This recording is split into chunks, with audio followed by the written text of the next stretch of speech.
The long unbeaten run is finally over after a bank holiday blockbuster at Portman Road. Plenty of goals to talk about, though. This is Blue Monday.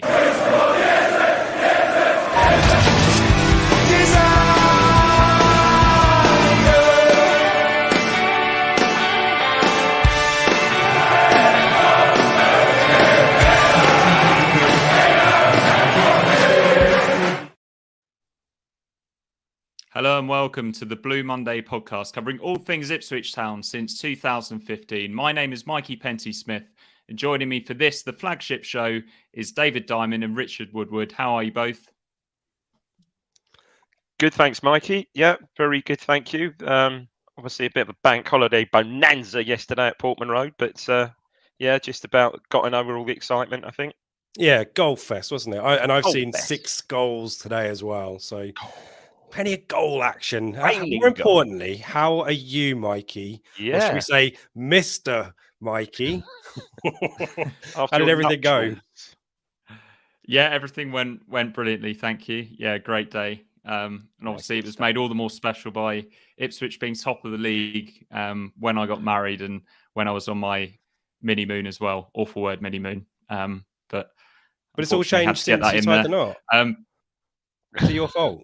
It's either you or Seb turning up to the game. Yeah, it's probably one of the other. Well, yeah, I mean, I was at my first game as well on Saturday. Wow. So yeah, we'll blame Seb, I think. I'm happy to go along with that. He usually cops for it, doesn't he? Yeah, really? poor old Seb. Poor old Seb. Yeah. This is, of course, a live show. Please join us in the comments. If you want to get a question in, we'll probably read it out later on in the show. Just please put a Q at the start of the question and a question mark at the end. My eyes aren't what they used to be. As Dave pointed out when I joined earlier, I've aged a few years in a couple of weeks. So help me out here, guys. Let's say hello to some of the viewers that are here. Charlie D, got Robert here, Dave, Veronica, and Michael Warner. We've got people all over Europe as well. Edward Seaton in France. Could do this for the next 10 minutes, but instead let's get into talking about that Ipswich women's game, Rich, that you enjoyed today up in Felixstowe. Another absolute goal fest. Yeah, it was. Yeah, I mean, it took a while to become a goal fest. It was the FA Women's National League Cup determining round. I mentioned it on the Prematch Show. There's this kind of weird concept where essentially you have a first round, and it just, if you win, you go in the good version of the competition, the cup, like the League Cup.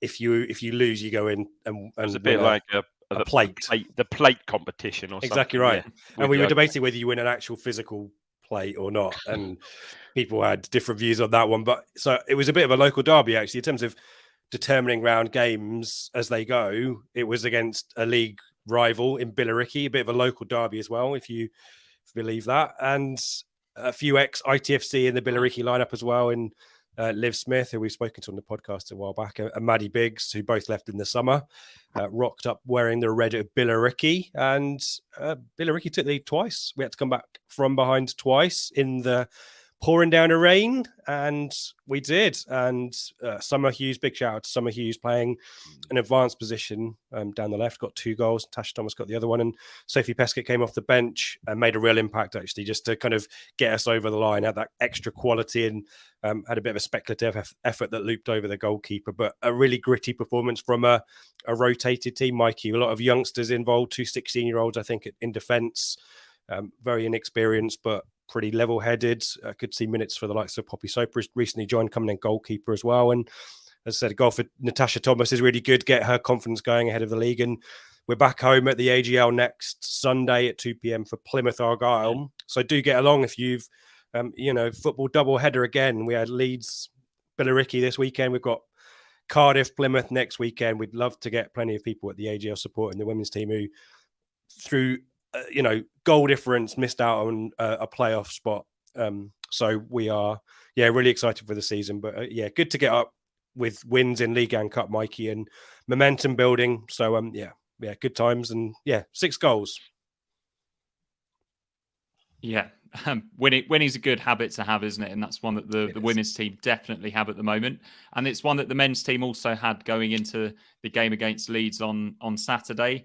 it was just bad news followed by bad news, wasn't it, at 2 o'clock with the team news? We'll start with the Ipswich team news. Just the one headline news, I suppose, Rich, that was Caden Jackson in for George Hurst, who missed out with a minor injury. Would you have gone for Jackson or Ladapo? I think when we were in the Greyhound with the great and the good number in the Greyhound, when they're Dave, wow, I'm trying to remember. Tim was there, Paul Westate was there. We had the Randos there. Benjamin Bloom was there. For no, Leicester spotted Benjamin Bloom.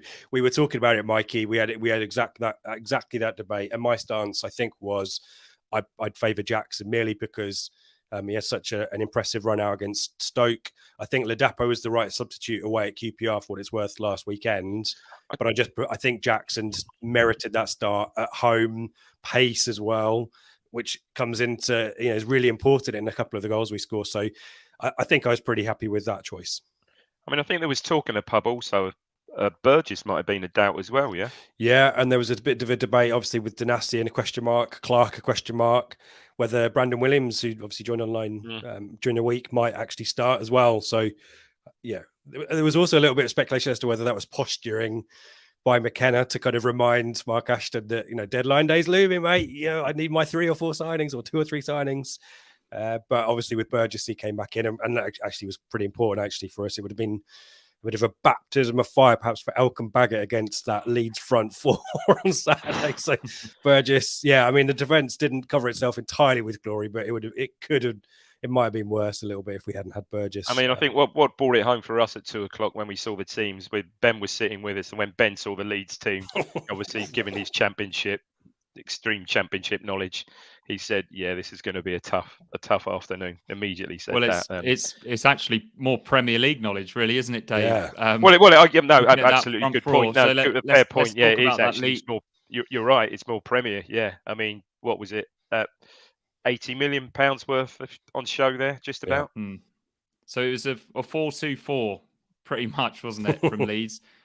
Melia in goal, Ayling, Roden strike, Byram across the back 4. Then it was young Archie Gray and Ampadu in the middle, good centre mid pairing, and then just that front 4 of Nonto, Italy international, Sinistera, Russa, who's never scored, and then of course Pirro making his debut after signing from Swansea just in time to face us. The international clearance landed, Mikey. Yeah. But you're still looking forward to the game, aren't you? And looking forward to seeing how the likes of Leif Davis and Harry Clark can stand up to that front four, right? Yeah, but yeah. I think we're also all fairly pleased that Dan James wasn't involved. Yes. He had an abductor muscle issue, everyone. If you haven't figured out what that is, go on. Let's do the hands, knees, and toes again. Do it. Go on. I'll see it. Get my David Brent dance. And did I not see that Hurst has also got a similar? It's an adductor. Oh. Well, that's difference being. I don't know. Maybe it takes the hips into the body. I don't know. Okay, so Rich and Seb are going to talk us through the difference between those 2 injuries in the pre-match show ahead of the Cardiff game. Later on this week. But yeah, let's get into the action. And despite all of the fabulous attacking players that Leeds had in their lineup, it was actually us who made the brightest start, Dave, and we took an early lead. Yeah, we did. Yeah. I mean, the ball was sort of played across the. I think Burgess plays it left to Davis, obviously wide left, and Davis as he wants, just played fairly simple ball really, and Jackson just runs off Ayling. I have to admit, I was pretty much bang in line with that, and I must admit, I would not have been surprised to see the Linos flag go up as soon as Jackson gets possession there, but he doesn't. He obviously times his run extremely well. I mean, Ayling starts appealing his arms up straight away, isn't it? Jackson gets beyond Ayling's. He's sort of wide left, pulling in towards the penalty area. If you look back on it, it's not a particularly good ball in, really, is it? He's just sort of putting in an area. No one's going to. There's no four. Burns is perhaps the closest one up there, and he's virtually on the edge of the box. No one's going to get there. And it's just a bit of rash defending by Roden, isn't it? He just basically, there's no communication there. That might be a theme with our defence in a little while. But and basically Roden just slides in completely wrong foot. Meslier, and the ball just ends up in the far corner. Yeah, scruffy goal, but we'll take it.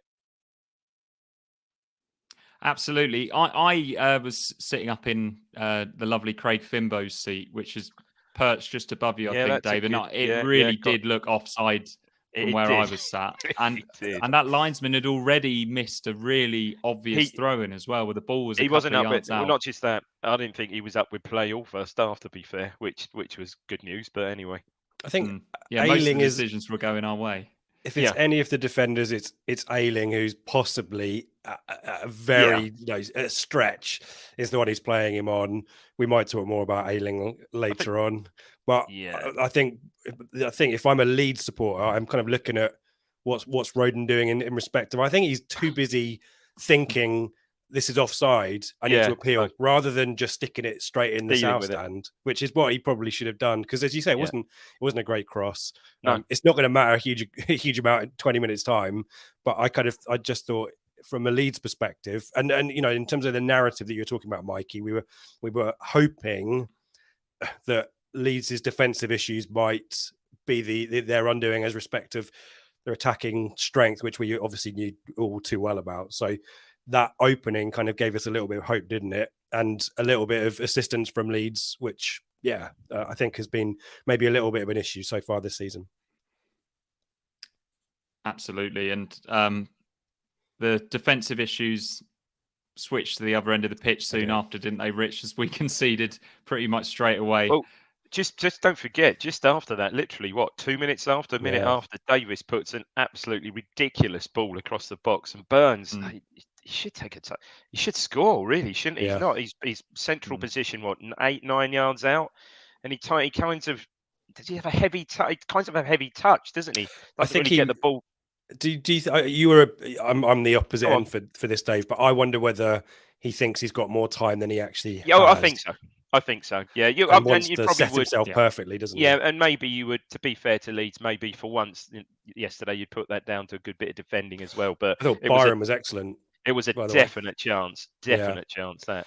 And those are the margins, Mikey. It kind of neatly dovetails with the first goal, and it's worth noting.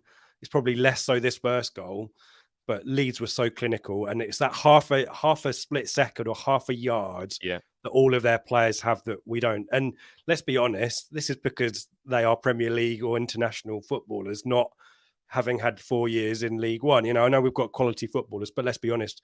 I think McKenna mentioned it in his post-match. These are the kind of games where you figure out the level. And yes, I know that some of the Leeds players might end up going back up to the Premier League, but right now they're playing for Leeds in the Championship. And it's. I think there's 3 players who could have stopped this goal, maybe 4 if you want to bring Hladky into it. But it's Jorginho Ruta, who hasn't scored, as you mentioned, 37 million quid. He cost them, and it's either a really great goal, Mikey, or it's really poor defending from us. It's just a little bit too nice. And I think the conversation I was having with the guy I sit next to in the North Stand was, I would have really loved us to have made it a bit more of a blood and thunder type, drag them down to our level a bit type game, but equally, I think McKenna's obviously got his philosophy and his style, and is going to try and impose that as well. But I think there's some naive defending, even more so for the latter goals. But I mean, you just want someone to clatter him, don't you, Dave? Wolfenden probably the best opportunity. Beast, though. I thought he was a great player. It's a great goal. An absolute beast. Wolfenden's got to do more there. Wolfenden's so. got to be stronger there. And we said it at times last year. I think maybe it came out. I seem to remember something about Wolfenden coming out in the live show. Russell Osman said, I think we conceded one against Cheltenham, and he just wasn't strong enough. He's got, I mean, Ruta, to be fair, is a specimen. I thought he's an excellent player. Yeah. But you've got to do more there. And it's kind of, Morsey's a bit odd there because he's not. Yeah, we just want to give away the pen. Morsey thinks he's closer to the box, but he dangles a foot in, and then Burgess is maybe a little bit lax. I don't think you can give Hladky a pass. You can't leave Burgess in that position 1-on-1, can you? Because he's a big really, fella. No, he's not going to be able to move his feet quickly enough. I mean, as much as we want to.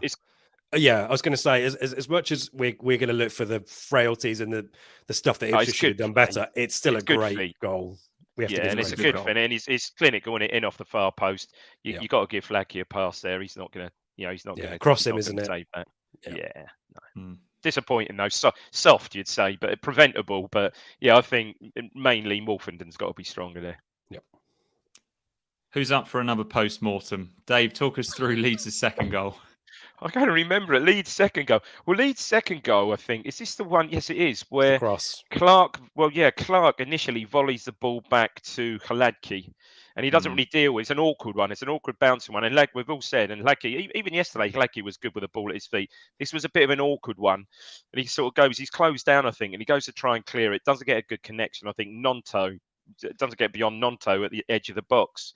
And it's played across, it's played out, and it's played back in. And I think it's Gray, who I thought, what a mature player he is for a kid. What a player. And the ball eventually works its way back across the middle, finds its way to Byram. And again, can Clark do more? Probably not, because Byram just gets the ball out of his feet and he just puts the ball in a great area. However, indecision there between the Hladky and someone's really got to be decisive there, be it Davis, I think Davis is guilty of ball watching and Nonso comes off his shoulder. Could Hladky come for that and do more? Yes, probably, but yeah, it just finds its way to Nonso. Just it's a prods it in. A disappointing goal though, but you've got to say Byram's ball is in a great area, isn't it? Byram's ball makes it, but we know that Byram is a right back playing at left back, and what's he going to do? He's going to cut in on his right. Yeah, isn't he is. So at source again, can he do more? Yeah, Clark needs to set him. Clark's heart rate was already up here, wasn't it? Because of what had come before it, the mistake. Yeah, it just gone 1-1. Sinistera's running him absolutely ragged, and then he's suddenly got a player that wants to cut in and cross. It was a fantastic ball in, but it was. I'm sorry, but Christian Walton is a couple of yards off his line. He's just putting his hands up. You would think so. Davis isn't totally blameless there, I don't think, though, because he's certainly ball watching. Yeah, he's clocks off, doesn't he, at the far post? Yeah, he does. He's not, but yeah, I think you're right. The majority of blame really has to go with Hladky, probably.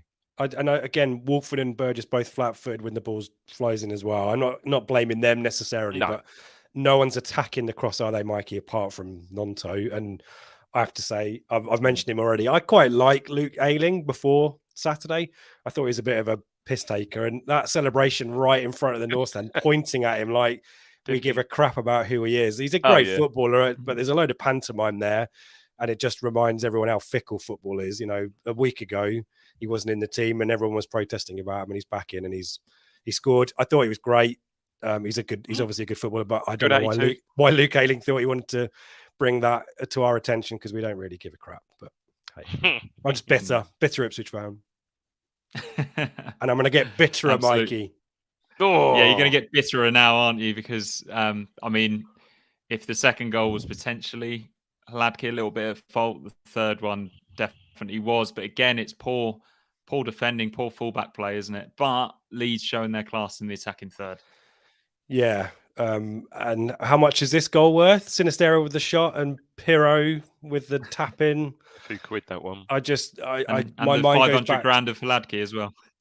Yeah, well, yeah, and it's a very similar situation to Joe Bellingham at Sunderland, isn't it? Who blazes over. Pirro's obviously got to bundle the ball in a little bit there, but I just remind Hladky's got to be stronger there. He's got to move it wide of the goal, or he's got to gobble it up and take it into his body, and he does neither. And you spend a lot of money on forwards for lots of things, but one of them is being brave and being alert, and none of our defense is alert to that ball dropping. I think there's maybe a little bit too much trust in Hladky, perhaps, but Pirro's off the mark for them.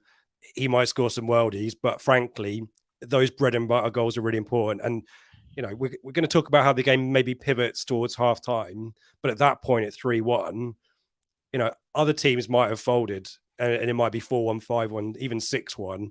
So we've got to give a lot of credit to McKenna and the team, because we're going to take it in at 3-2 at half time. But there was just these punches that we're not used to, and having been the dominant team in League One, we're doing this to the opposition.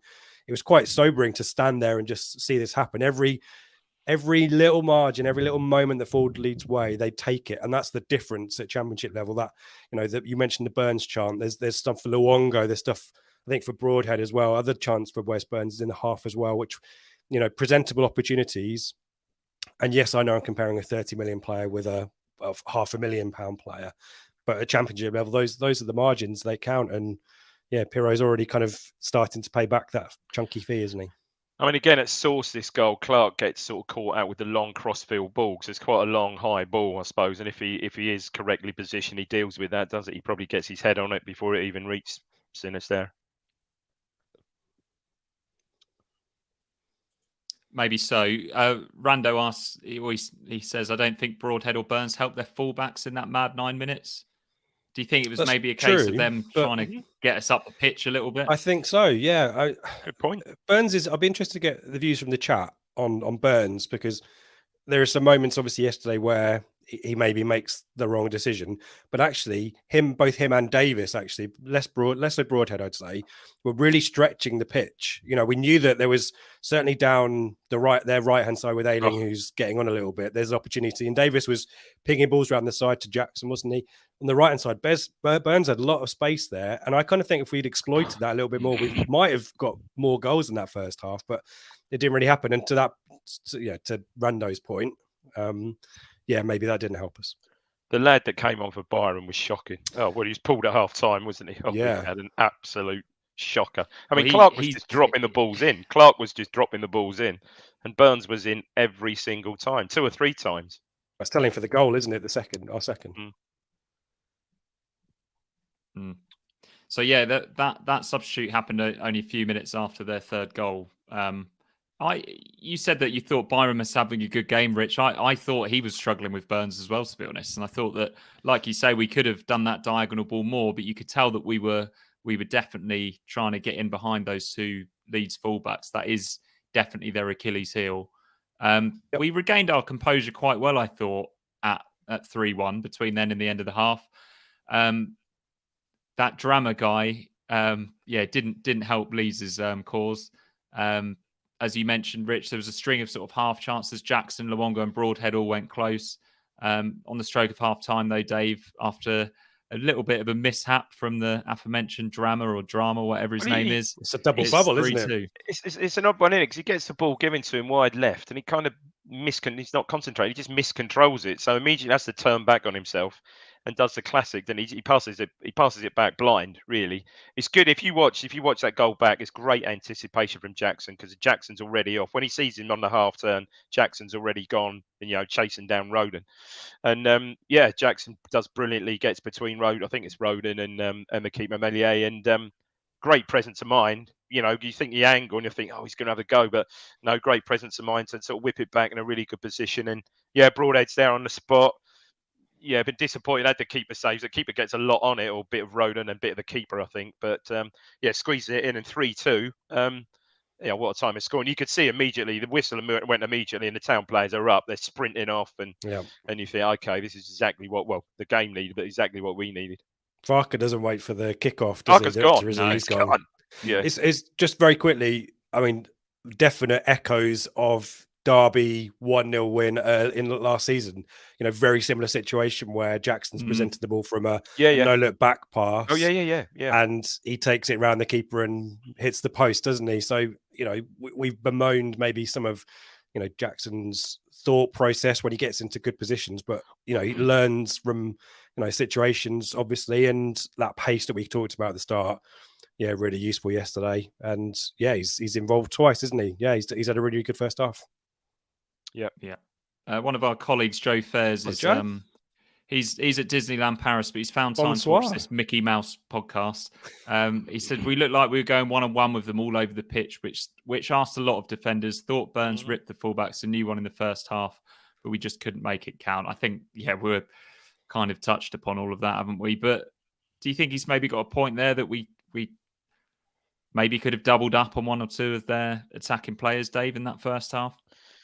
Yeah, possibly, but they were very clever, weren't they? I think you said it was sort of 4-2-4, but it was a 4-4-2 at times, and there was a lot of good, movement. I mean, the attacking players aside, I was really impressed with. I mean, Ampadu's a £7 million player, but young Gray in there, I thought was a great player. Absolutely, it's for 17. More than held his own really all game against Morsey and Luongo, who've just been steamrolling midfielders, haven't they, for the last 6 months, back half of last season, and probably so far this season, certainly against Stoke and the games I've seen. But yeah, it was. I mean, it was. I think we already touched on it. It was that, and it was the extra quality they've got. Absolutely. I really enjoyed Archie Gray's performance as well. And when I was watching him, I was thinking, I bet Dave is really enjoying watching this. Ben told me. Ben said, Dave, you'll love this. His left foot plays with his head up, gets it, receives it. He called him like a little meerkat, here, there, and everywhere. But he'll just keep the midfield ticking over. I thought he was better on the day than Ampadu actually. Yeah, I agree. I was actually watching the game with a Leeds fan, and he said, just watch how often he just pops up with the ball. He's always in the right position. So it isn't just like, he's obviously a bit of a Rolls Royce on the ball, but he also just reads the game brilliantly. Yeah, good awareness. Good. Really good. Apparently there's more relatives. What a family dynasty he comes from. So yeah, there you go. Yeah. And apparently, Dave, there's more to come. I did an interview with Dominic Matteo at the back end of last season. He said that there's 2 or 3. Wow. What, more Greys? Yeah, all at Leeds. More Greys, yeah. Yeah. Wow. Production line. So, absolutely, yeah. I thought we equipped ourselves pretty well defensively in the early stages of the second half, and it was important that we stayed in the game rather than just going hell for leather to try and get that third goal. Broadhead had a really good chance. We didn't really talk about his good chance in the first half, but he had a chance where he cut in from the left, and I really expected him to score. But Ayling, to be fair, read it pretty well, got across and made a block. Harry Clark then cuts in, and Ben's one went a great effort. Went for the spectacular. That wasn't a bad effort, was it? Superb effort. Leeds are still causing some problems too. Hladky made a couple of smart saves, and then on 73 minutes, McKenna makes a triple sub, and that was quite an important moment in the game. Ladapo replaces Jackson, who I thought had a good game. Hutchison comes on for Broadhead, and Brandon Williams comes on for his debut at right back in the place of Harry Clark. But Rich, his first involvement or real involvement as an Ipswich player wasn't a particularly positive one, was it? Yeah, poor guy. I mean, I mentioned the words baptism of fire earlier. It really was. And, the last thing you want is Sinistera running at you. And to be fair, it's a really great move, actually. There's question marks over a 50-50 foul. I think it's Borsey. Is it Ampadu that he goes for the header? I think McKenna was a bit. I'm not sure animated about that one, but I think that was 6-1 or 6 1/2 dozen the other. Really, I don't see a lot in that. Do you? No, I agree. And Sinister is just direct when he receives the ball. And again, this is the kind of goal that we definitely didn't see in League One level. He's absolutely flying at Williams. I'm at the opposite end, so I'm seeing this from kind of behind, as it were. And Williams, to me, gets turned inside out twice before Sinistera sets it on his right foot, and the finish is... You're right. There's a little bit more to this goal. Hutchison gets, I think... Oh, he's a bit soft, isn't he? Gets beaten a bit too easily by Shackleton there, the other sub. But what a way, you got to say, great finish by Sinister, but what a weighted ball from Shackleton is absolutely perfect, isn't it? Yeah, it is. And Williams is just caught. He literally is caught cold, isn't he? He's just not up to speed. But great finish. Such a forensic finish. I'm trying to like pinpoint finish from Sinister. And not only is it perfectly into the far corner. Again, it's got the pace to beat Hladky as well. It's across him, and it just feels to me that that's not a goal that I've seen at Portman Road from an opposition team for quite a while. I mean, dare I say, even in the Championship days, it's rare to see a player finish that. I'm struggling to think of it. Obviously there will have been in days gone by, but in recent years, dare I say Nugent-esque. But wow. I think that's doing him disservice, isn't it? Yeah, probably. Yeah. But I wouldn't. I'm just thinking sheer weight of goals, not quality. To be fair, how much did we figure out? We got goal weighted? No, we didn't. I don't think we ever really did. No, it was a great finish. Yeah, and as you say, Mikey, I think we'd had the momentum. Whether we'd had the chances is probably Meslier has not had a huge amount of saves to make. There's a few in there, some blocks, there's some shots that go wide. There's quite a few set pieces. There's some corners. But you kind of think the triple sub was there to galvanise us to maybe try and get that equaliser. And as you mentioned, it's just unfortunate timing that Leeds go up the other end straight away and score, and it kind of takes the wind out of our sails, doesn't it? It does, yeah. Taylor comes on with harness a little bit later. Chaplin scores a nice consolation goal. He didn't have a particularly positive game, Chaplin, but it's good that he drifted out wide a little bit too much. I mean, maybe that was by design to exploit the wide areas that we've been talking about. He had a few moments. I'm looking at other players from the North Stand.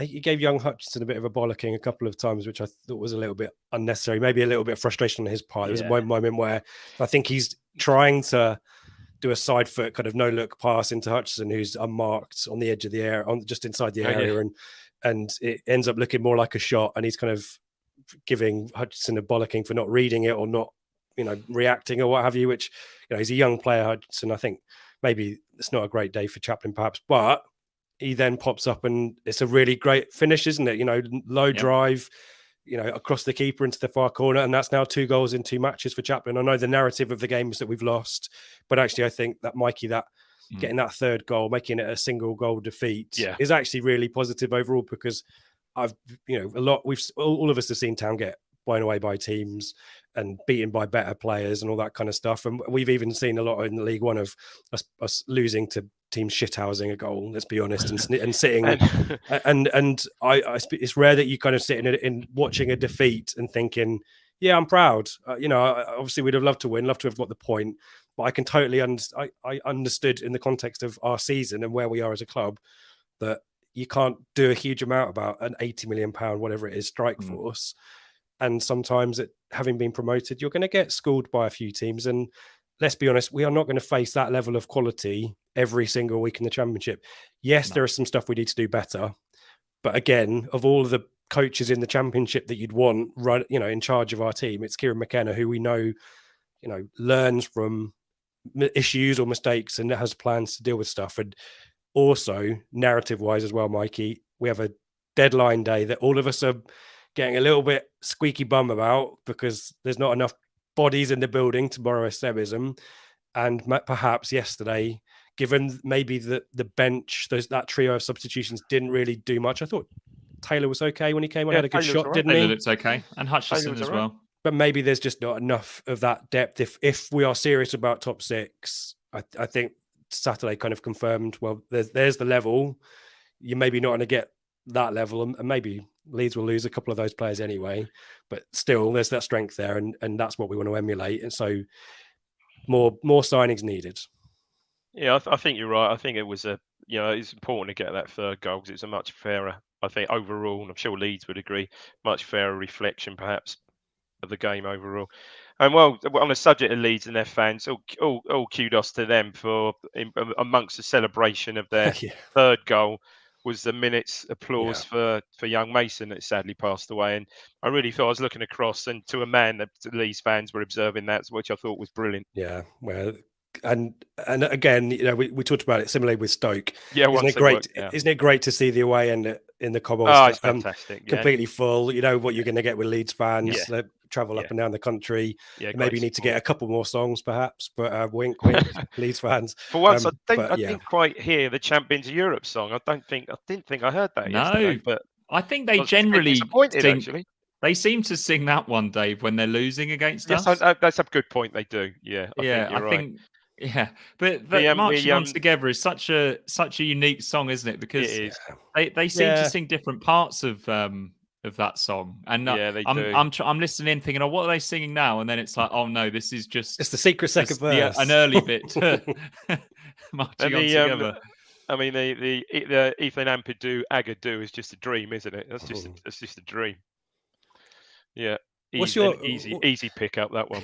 What did your Leeds mate feel coming out of that? Those Mikey? Leeds fans thoroughly enjoyed themselves, didn't they? Yeah, I think so. Yeah, what is, as Rich said, what did your Leeds mate? Before the game that he didn't think that. Go on. There's a bit of a delay. He said he didn't expect. Okay, sorry about that. down in deepest deep cut. I'm trying to rub a few sticks together to get the Wi-Fi going again, but yeah, he said that he didn't think that it would define Leeds' season before the game, but I think having those attacking players, or actually getting to see those attacking players play together in the Championship, I think he was licking his lips a little bit for the for what comes over the next few weeks, but probably not expecting to keep all of the attacking players that they've got. That's the frustrating thing, as someone said on our pod chat, so almost immediately after the game, that it might be just unfortunate that we'll be the only team that faces that front four. Mind you, if one goes, then probably Dan James will come in, so I suppose it balances it out slightly. Or another Gray. Or another, yeah, another one of the Gray clan, yeah.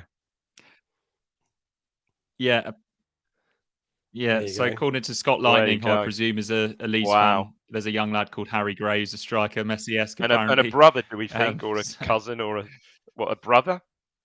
Crikey. Amazing. Yeah, and I've seen someone else say, we've been pretty high on Leeds, haven't we, really? Sinister, 100% pass completion yesterday.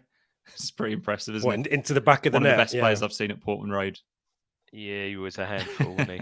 He was a handful. But Chris Rand makes a good point. The first 20 minutes was a defensive shambles at both ends, where Leeds showed us how to take advantage. The remaining 80 minutes was a deserved 2-1 Ipswich win. We can be very happy with that. And I think most of us were pretty satisfied walking away. But there will be, of course, a few questions in this chat about the next few days and that looming transfer window, and basically what our aspirations are for the season.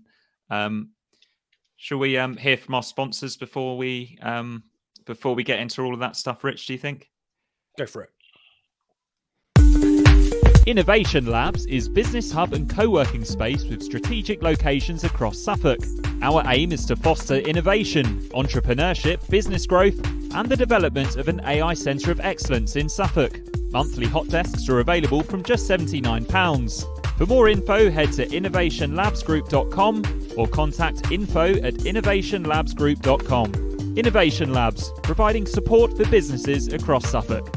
Locations in Stowmarket, Ipswich, Sudbury, Woodbridge, with more to follow. So that's our flagship show sponsors, Innovation Lab. Please hit like on this video and subscribe if you're not already. And Rich, we did have some exciting news about a week ago now, wasn't it? You broke the news that we're going to be doing another live show down at Portman Road on the 7th of October. Yeah, maybe a little bit prematurely, given we've got a few details to iron out. Negotiations continue. But yeah, after Preston at home, Saturday, October the 7th, we are back at Portman Road. Really delighted that the club have let us come back and do a live event. The detail is trying to figure out a start time, because obviously we want to get crackered as soon as we can. But as you can imagine, there's a football match going on at Portman Road. Can you believe it? That they want to sort out for. So we'll have to try and figure all of those details out. But yeah, hoping to have some special guests as always, a few giveaways, fun and games, and obviously we'll be chatting about the Preston game too. So hopefully, certainly by this time next week. And obviously the flagship is here every Sunday at 8 p.m. live on YouTube and on podcast thereafter. We'll have the full details by then, and we'll be sorting out tickets and all that fun stuff. So, and I'm sure we'll be trying to give discounts to our loyal Telegram subscribers as another exclusive perk for members over there. So if that's not a reason to come and join us, then frigging transfer deadline day chat might be, Mikey. Absolutely. Dave, what are your hopes for this week? Starting with Reading. Yeah. You would think perhaps a similar sort of side that we put out against Bristol Rovers, with Slicker perhaps in goal, and one or two others. Perhaps I think Baggett's, Humphreys getting some game time, Edmondson as well. Ladapo starting, you would think. So yeah. Would have rather been great if it had been at home. Perhaps it would have got a reasonable sized crowd. There was a pretty decent turnout. Me and Rich were there for the Bristol Rovers game. It was a pretty decent turnout for that. So yeah, that's the only thing. But no, get some, as they say, get some game time in the legs of these players, these squad players, and hopefully get through and get a big game at home or something. I was just trying to buy some time there, Dave, because I realised they didn't have the other results to hand. So here they are from this weekend. Blackburn continue to amaze. They won 1-0 away at Watford today. Any other results jumping out at you there, guys? Rich? Birmingham, Plymouth again losing late goals, but Birmingham doing really great stuff as well, defying the odds. Obviously the takeover has been massive there, but you wouldn't necessarily have expected them to start so strongly. You'd expect it maybe if it slow burn, maybe sign a few players in the window as well, given the coffers are swelling there thanks to Tom Brady. But yeah, good win there. I think a bit of a late win, as I said. And Plymouth, struggling a little bit perhaps, as are the other fellow promoted team, Dave. Do you know a goal from Barry Bannon? Did you see that? Still pointless. I think went down to was it a 98th minute penalty yesterday. I think so. Yeah, that's got to be a tough one. That's got to be a tough one to take. Middlesbrough started very, very poorly, haven't they? I think they've just got the 1 point. I guess we have to mention those up the road. It was Are we worried about that?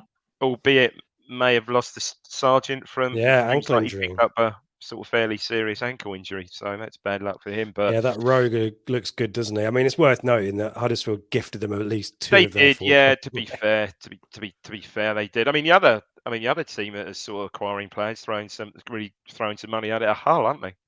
Yeah, well, they only drew with Bristol City on Friday night. Only drew. Worth noting as well, Southampton won again and are selling players again. Nathan Teller's signing for Leverkusen, isn't he? It'd be weird if they don't buy anyone in the next few days, wouldn't it? But Southampton are still winning with that, despite selling loads of players. And Adam Armstrong scored a really lovely goal, actually. Really nice finish from the edge of the area there. But yeah, they're them and Leicester. The other surprise team is Preston in the top 6. Yeah, did you watch the pre-season game against Preston? Yeah, they weren't very good. They looked great, did it? But I guess that's pre-season. Let's not read too much into it, maybe. No. But yeah, there you go. So yeah, as you mentioned, Preston 5th, just one place above us. We dropped all the way down to 6th. Well, hopefully we'll stay for the rest of the season. Yeah. But we'll see, won't we? Yeah. West Brom won again as well. But yeah. Yeah, West Brom looking pretty good. We play Southampton away soon, don't we? Yeah. And worth noting that all of these parachute teams from last season, maybe Watford aside, starting to get their act together. West Brom, Norwich in there, aren't they? And then you've got I think Leeds I think they're currently 12th of their Leeds, maybe 13th because of Blackburn moving up. Leeds won't stay where they are either, so it's going to start getting really tight there. And I think what we just need to do is stick around, don't we? We've got some positive looking fixtures in terms of opposition. You don't want to read too much, obviously, into teams who are struggling in August. But yeah, you want to make hay while the sun shines and hang around as long as we can, don't we? Yeah. A good start. I think we'd all, again, hindsight, after 1 month in, we would all take 9 points at this stage, wouldn't we? Perhaps we'd have thought the results may have been maybe not slightly the other way around, maybe not. But yeah, I think we'd comfortably take that, given Sunderland away, Leeds at home, etc. I like this from Woody Wood. Huddersfield terrible, making the budgies looking world class. Look forward to the December tie. Yeah, still a long way off that game, isn't it? Probably a good thing with the type of form that Norwich are in at the moment. Yeah, well, so they're at the top of their form at the moment, Mikey. So they'll drop off during October, November, sack Wagner, and then new manager bounce for December. That's how it's going to go. New manager bounce, of course, yeah. Let's get into some of these questions then. Charlie D. Ian Westlake dropping the subtle news of a third kit on the way. Rich, I know this one will have piqued your interest, shall we say? Yeah, I haven't heard the exact words. So maybe noting that negotiations are ongoing for our live event at Portman Road. Maybe I won't say too much about that, but I'd be surprised if we didn't have a third kit. And I suspect it will be a banger, won't it? And it will sell loads and might have Ed Sheeran design flair. If there is a third kit, indeed, I don't know anything about it, but yes, we shall see. Jacob Curtis says we're going to be in a relegation scrap. Is it? Are you a Town fan, Jacob? I don't see it. Maybe a Rotherham fan in the chat. Wishful thinking by someone else, but yeah, I think so. I'm not sure. I'm struggling a little bit here, Mikey, because I'm not sure we need to read too much into that one. But the key thing really is what we do next week, isn't it? You know, your first defeat, and a lot of us have kind of said when that kind of disappointment, comes, how do we respond? You know, Cardiff obviously won at the weekend. Again, mitigating circumstances, perhaps sounded like they were unfortunate to lose to Leicester. Yeah. But we're back at home and you reset. I think you take the positives out of Leeds, you learn from your mistakes, and if we beat Cardiff, then it's back. But momentum's back, isn't it? So that's what you need to do. Michael Warner says he thinks that we missed JD. He's covering across the back line. His calmness under pressure. Do you think is that maybe a little bit of hindsight? Because a little bit of hindsight, I think, but I wouldn't necessarily struggled at times against pace this year. I wouldn't necessarily totally disagree with that. He's not necessarily 1-to-1 up against pace, but yeah, his sort of awareness at covering across the back line. Yeah, I think he's perhaps got a point there. In fact, my lad Kieran, who I went with yesterday, said exactly the same thing. He said, yeah, this is a game, when he saw it, he said, perhaps this is a game where we are missing Donassin defensively. I think he gets ripped a new one by Sinistera for the fourth goal if you swap him with Williams or Clark or whoever. But I think maybe he isn't. Not if he's played that. Not if he's played the whole game and he's up to speed with the game. I still think on pace he would have struggled. But what I would say that going for him is he's not one to sit off and respect is exactly opposite marker. So he might have, the situation might have played out differently. But I think the issue with that fourth goal is how quick and pacey Sinistera was. And Clark at his best is probably the only player that maybe keeps up with him. Yeah, but then it's an odd one, isn't it? Because we said it before. You question, we said Williams was cold for that goal. You question his positioning on the goal, and it was a slide rule. It was a slide rule pass as well, to be fair. So yeah, I can see. I totally see where Michael's coming from there. Definitely. I'm just being contrarian. Never change, Rich. Jules says, now I'm married, my handicap will go up. Playing in a stroke play competition tomorrow, so I'll soon find out, won't I? Michael Brown, don't know if this is former Leeds midfielder Michael Brown. He said he would have been happy with a point before the match, given our form in the league. Given the Ipswich performance, wouldn't be surprised to Ipswich having a very good season. Thank you, Michael. We hope you're right, and we're glad we're not going to be facing that front four every week, and hopefully we won't have to face it again. Rob Hughes says, went from the best possible time to face Leeds to maybe the worst time. Half that front four might be gone by next week. Yeah, it's likely they're going to lose at least one of them, isn't it? Yeah, it's funny how quick football changes in a few days, isn't it? We were on the pre-match show. Nonto and Sinistera had just been welcomed back into the fold, literally, hadn't they? And Pirro, we were speculating that it might happen, and then suddenly it turns around, doesn't it? And you have to say fair play to Farker. We didn't really talk about the team selection. There was a lot of debate in the greyhound, certainly, that you wouldn't want to send a message to the squad that you can throw your toys out of the pram. If that's, I think maybe it was more Nonto than Sinistera, and get straight back in the team. So maybe you bench them and bring them on to make the impact. So fair play. He's obviously realised it's much better to have them on the pitch, and it's worked for him, hasn't it? Yeah. Well, the Leeds fan who I was with was suggesting that maybe Daniel James's injury wasn't as serious as was being made out, and it was maybe an excuse to be able to bring Nonto in without it looking so bad. Conspiracy. Here's a question from Charlie Delta. Do you think the result may be good for McKenna in terms of transfers and being supported more by the owners? I guess if we brush Leeds aside on Saturday afternoon, the owners would be saying, well, what else do you need? Yeah, exactly. What else do you need? No, good point. I think a good point, Charlie. Yeah, very good point. I think, as I mentioned, the subs' lack of impact, possibly, particularly, I feel really bad doing it, but I don't think Ladapo gave us a huge amount as a focal point up front. And without Hurst, obviously, as well, if Jackson had got injured, or if Jackson gets injured, we're in a real bind there. Yeah, you look at West Brom, and I'm trying to remember. Jamie, was it McAteer for Leicester scored 2 of their goals? He's come through there. He's just been blooded from their academy. He's got a brace on the weekend. Who we don't really have anyone waiting in the wings in the academy, I think, who can come on and make an impact. So I think kind of that decides it for me, that we desperately need at least one forward, maybe a forward who can play in different positions. And and the doubt to Burgess as well probably would have, as I said, maybe worried us a little bit too. Hurst was a miss yesterday, wasn't he? That focal point up front, he was definitely a miss. Yeah. Hurst is the type of striker that can cause problems for anyone, isn't he? Because he's an all-rounder. Yeah. He's the big man that runs and runs and runs, and he's got pace as well, and and he's obviously a goal threat as well. Yeah. Big fan of his. I think most of us are. Joe Fairs, will we know what the ambitions are for the season by the end of this week? Well, yeah, think so. The trouble is, we're in competition with. I'll spin it slightly differently then. What if we don't sign anyone this week and we don't sell anyone? Where do you think we'll finish, Dave? I still think that side's more than comfortable. The squad's more than comfortable in this league to finish certainly mid-table, no doubt. I've got no doubt about that.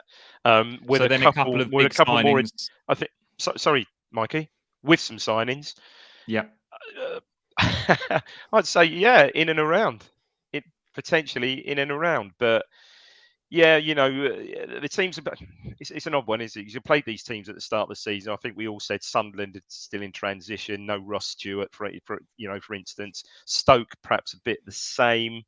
QPR perhaps a little bit of a mess. And obviously Leeds. It's going to be it's difficult. But I think with the squad we've got now, I think mid-table with a couple more additions. But what about certainly in and around? I'm certainly not saying top 2 or 3 because let's face it, on paper, it should be Southampton, Leicester, and Leeds, for goodness' sake. It always should be. But there's no reason why we shouldn't be aiming. And I'm sure the owners seeing looking at what we've got would certainly think the same. A couple of injuries though, Dave. Doesn't that change things? Yes, it does. But I mean, there's still players there that really aren't getting an opportunity. Like, so if no one goes, so Edwards is still around the squad. Then if nobody goes, Edwards is still there. Edmondson's still there. So there is a squad there. But I think I'd still say mid-table. Cool. And I think most of us would be happy with that anyway, wouldn't we? Michael Warner, do you think Jackson's movement in the box is just not good enough to be a natural goal scorer? I'll probably jump in here and answer. I think that we kind of know what we're going to get with Jackson now, and he's one of those players that now he's under the instructions of McKenna of exactly what he wants from him. He's acting out that role quite well, but he's never going to be a back to goal player. He's probably never going to score loads of goals. He's not a natural finisher either. But he does cause problems. So he's a good player to have off the bench and now and again when we make a tactical tweak from the start as well. And goal scorers tend to play that old cliche between the posts, and he doesn't, does he? Yeah. He's comfortable left, he's comfortable and right. That would be a bit of a waste of his talents as well, wouldn't it? Yeah, but he's created 2 goals. Yeah. I mean, what more do you want apart from him to score? And I get, but to Michael's question, I get that we're playing him as the lone front man. But we know that in a McKenna team, actually the number 10s in terms of the goals are probably more important. Connor Chaplin, our leading scorer last season, wasn't he? I know Freddie gets 20 goals in all comps, but a lot of them are kind of bundled in tap-ins that, you just need to be in the right place in the right time. And maybe Jackson can learn that. But Jackson's instincts as a kind of a wide attacker, I think, are really, really useful, as Dave said. So I think he's doing exactly what McKenna wants him to do. He loves him. He clearly loves him. Then he clearly, absolutely, his attitude and everything. Yeah. Rob Hughes says, I'd hope Stoke are more indicative of the average standard in the Championship than Leeds. If so, we've nothing to worry about. I think that probably chimes with a lot of what you said on the pre-match show as well, Rich. Yeah, interesting. Face teams like this every week. Yeah, and worth just drawing attention to Stoke as well, who lost to Millwall as well. So Stoke very much a home and away team. Yeah, I mean, a lot of the teams at this level are going to have flaws in their teams because they've just not got the money of the parachute teams or the newly relegated teams. We're not going to play the likes of Leeds, and we have to give them a lot of credit. I know that we look at ourselves a lot here. Quite rightly, because this is an Ipswich Town podcast, but you have to give credit. And as much as we don't like to give credit to ex-Norwich managers, I think Farker kind of got it right as well. But there's not going to be Daniel Farker, and there's not going to be Sinisterra, Nonto, Pirro at Cardiff, and Sheffield Wednesday, are there? So as with League One, the league table kind of tells the story after a few months. I think we'll figure out that where we are and where we stand, and I'm pretty certain, as Dave said, it will be mid-table and maybe a little bit higher, and again, then you rely on McKenna and his skills as a coach in his backroom team, bringing out the best in the likes of Burns. If we haven't got in Raksaki on Friday, then you've got to train Burns to be more clinical and more incisive, and when he gets in those good positions to find a blue shirt. That's coaching, that's training, and McKenna seems up for that as well. Yeah, well up for it. Becchio's Bulge. There's a lot of Leeds fans in the chat. This name jumped out at me. He was really impressed by us yesterday. Very good, well-coached side, and he thinks we'll be top 6 this year. Very kind of you to say. Interested to hear our thoughts on Leeds and their chances this year. I think we've already covered that, really, haven't we? That we fully expect them to be up there challenging for automatic promotion, and if they can keep 3 of that front 4, Rich, what do you think? Potential champions. I mean, potentially so, but if we're going to be critical about Leeds, certainly the 2 goals they conceded in the first half against us were pretty poor, weren't they? I know I've mentioned him. This is the hat-trick ball for Luke Ayling of mentions, but clearly I think they wanted Max Aarons, didn't they, to maybe take his spot. And I think someone else, maybe another Leeds fans, mentioned that Ayling's getting on a bit. He did a job. He had a very different job on Saturday, which is blocking and getting stuff in and being a bit of a nuisance and winding the crowd up and all that kind of stuff, which is important when you're the away team. But I think maybe a little bit of that defensive cohesion was missing, a little bit of communication, a little bit of pace. And if they sort that out, then they'll waltz it. It'll be crazy. But yeah, just on the basis of outscoring the opposition with that front line, Mikey, they'll be fine, and they'll be good to watch. That's for sure. They're entertaining, really won't it, Dave? Yeah, because at the back they were shambles. Frankly, they were just as bad as us in the first. And no one's going to want to go to Ellen Road, are they? No. But as we said, they were just that bit more, had more quality across the front line, and just that bit more clinical. I wager that won't be their last 4-3 of the season. No, that'd be great to watch. Norwich, probably, yeah. That'll be a 4-3 against Norwich right now. Here we go. There's a little bit of transfer tittle-tattle. Lucas says, when the Leeds' 3rd goal went in, Mark Ashton spoke to Tom Ball, Town's CFO, and then headed out of the stand on his phone, presumed to up an offer on a Premier League striker. That would be nice. Not a goalkeeper, Mikey. No. You think? I think it was. Do you want a gin and tonic? I'll set them up. Get the cooking oil out. Cooking oil out. Cooking oil out. Yeah. Fire up the Kuwait. Right, you're gonna have a look. See if there's any more questions down here now. There's just so much on Leeds in this chat. Thought Leeds were good, but their chances very much depend on which of their strikers they can hold on to. Yeah. We were the better team yesterday. They're better individuals. I mean, the stats suggest, Mikey, that I don't know. There's some possession stats and the XG, which is obviously the real quiz, not the blooming scoreline, would suggest that we were the better team. But I think, but the thing was the one that matters. We were 3-1 behind. Yeah, we were behind for so long. They didn't need to create. That was a thought that came to mind as well. If it had been 1-0 at half time, what would have Farker done at half time? He was brutal enough to sub the left back, isn't he? Who made the mistake, who came on as a sub for Ayling. So I'd imagine he would have, if it had been a very different game, I wonder whether Leeds would have upped it, but they didn't need to as you say, Mikey. And at this level, they've got a lot of cheat code players that can kind of coast through games and take the chances when they arrive and give the, rope-a-dope maybe with some other teams and let them feel like they've got the dominance and then hit them for a 4th goal on the break. Isn't that great? And to be fair, that's what we did a bit of that in League One as well. We know what that's like. Eric Clacton, Evans to stay or go. Presumably he means Lee Evans and not Marcus Evans' little percentage that he still has. Evans will probably captain the side on Tuesday, won't he? Yeah, you'd think so. An interesting one, that, because we haven't. I personally haven't heard any whispers about anyone being certainly in for Lee Evans, which is kind of a surprise. He's a good footballer, isn't he? He's a lovely player, but just at this moment in time, just doesn't fit with us at this moment in time, does he? So again, another one of these players. Wouldn't be surprised to see him. Wouldn't be surprised to see him go. However, if he stays, okay, he isn't a Morsey or a Luonga where a central to, or even a Humphrey central to at the moment cover. But he's more than experienced enough to come in and play, isn't he? So wouldn't be surprised if he moved on. Another priority though, Dave, is keeping what we have as well. Of course. You haven't mentioned Leif Davis, who I thought was excellent. Obviously motivated against his old team to try and do well. Take something for him to go, wouldn't it? But you get teams who are panicking, and suddenly there's money sloshing around the likes of Southampton, and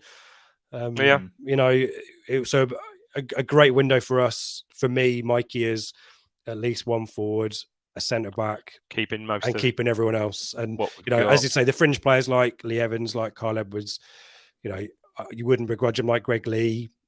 Finding permanent football somewhere else. Oh, fair play to Greg Lee as well. Yeah, that was he's found a good home there. You'd like to think they're top, aren't they? Yeah, flying high, aren't they? Did he play? I didn't even notice if he played yesterday. Did he? Didn't notice. No. But he's found a good home, and clearly well liked and well loved at Portman Road. Right, Rich, before we go, let's do a mini pre-match show for Reading. Who's in your starting 11 on Tuesday night at the leasing.com stadium, or whatever it's called? Goodness me. Yeah. So it's going to be the Shawnee Aluko show, isn't it? Oh, yeah. It's the Aluko derby, isn't it? Oh, yeah. Back at his old club. Yeah, it'd be good to see him feature. It'd be good. I always feel really bad when I come on and slate players, because hopefully it's constructive and it's what I see, and I'm not an expert, let's be honest. I'm just a supporter like everyone else, but I'd love Freddie to score. I'd love Freddie to start and to score. It would be really helpful, particularly if we've got targets that don't come off. Then he's our number 9, so we need to get behind him and support him. It'd be just great if he just got off the market, got a couple, even if they go off his arse, if he just score. I think that would be a really big outcome if we can get that out of Wednesday. But minutes for the likes of Taylor, who came off the bench, and it's right. I'd expect Brandon Williams maybe to start, probably at left back as well. I think that'd be good, although there's question marks over who would play on the right, perhaps. Edmondson, minutes for him. We mentioned Evans, etc. I'd quite like to see Hutchinson get some minutes as well. I thought he would. Yeah, he had a good effort, didn't he? Kind of a volley into the ground, late second half, won a couple of corners. Yeah, he was lively. Like he was all right, yeah. So I'd like to see him get some minutes as well. But yeah, it'd be good to progress, wouldn't it, Mikey? Because it'd be good to, give the second string those competitive minutes. Now we don't have the Pizza Cup, and we might get a home tie against someone half decent, which is always good. Good money spinner as well. So that'd be good, and great away following as always. And good luck with your logistics getting away from the stadium after the match. Oh yeah. Thank you, Rich. I don't know if that's aimed at everyone else or it's just aimed me. At everyone. Thanks anyway.